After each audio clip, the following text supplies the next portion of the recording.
Hello friends, welcome back. Today I am going to narrate the summary of Gabriel Okara's poem Once Upon a Time.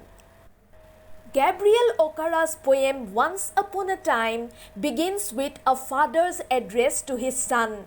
The tone of the poem makes it apparent that the father is disheartened with the cultural changes that had been brought about in the African society due to westernization. He feels that the people around him have become pretentious, fake, and materialistic. They are now devoid of the old values of life. They are no longer generous and kind. The speaker feels that even he has lost his old sense of affection and attachment. He has learned to smile without any warmth in his heart. In the first stanza, the speaker tells his son that once upon a time the people around him used to laugh genuinely. Their laughter reflected the warmth in their hearts. Even their eyes depicted their love and goodness every time they let out a laugh. But today, circumstances are no longer the same.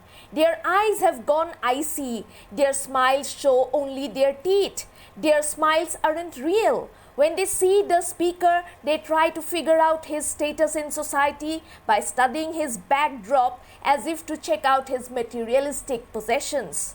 In the past, these very people expressed their love and kindness by shaking hands with the speaker. They shook hands out of genuine affection. Today, when shake hands, the speaker no longer feels the old warmth.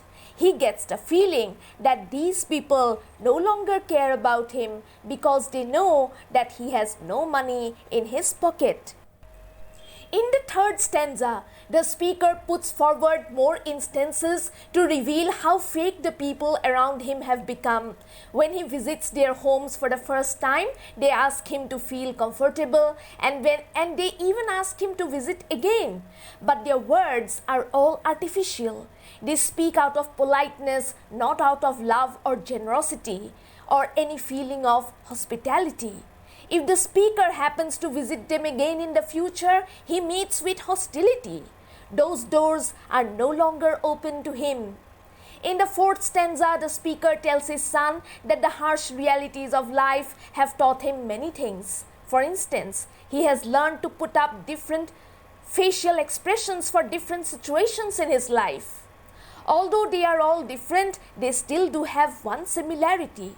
All his smiles are fake, as though he has got them ready just for the purpose of posing for a portrait. The speaker has taught himself to laugh in such a way that only his teeth are visible. His emotions are covered. He shakes hands but without any warmth. When he says goodbye, he actually means good riddance. He tells people that he is glad to meet them, but in reality he hardly feels delighted to meet them. Even when he is bored to meet some people, he tells them that the meeting had pleased him. In other words, the speaker seems to acknowledge that he had become a hypocrite just like the people in his society. In stanza 6, the father tells his son to believe him when he says that he wants to become what he was in the past.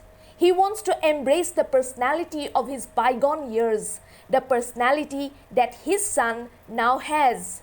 He wants to go back to the innocence of his childhood. He wants to give up all those regressive habits which have deadened his soul. He wants a second chance to learn how to laugh without any falsehood and affectation. The reason is that today, when he looks into the mirror and laughs, he can see only a snake-like form glaring back at him. He can see only his teeth. He cannot see his old self in the mirror. It seems to have got lost. The speaker concludes the poem by making an appeal to his son to teach him to laugh and smile and shake his hands just as he did in the past. The speaker wants to regain his lost innocence. He wants to attain the level of purity and goodness that his young child possesses. Well, that's all for today.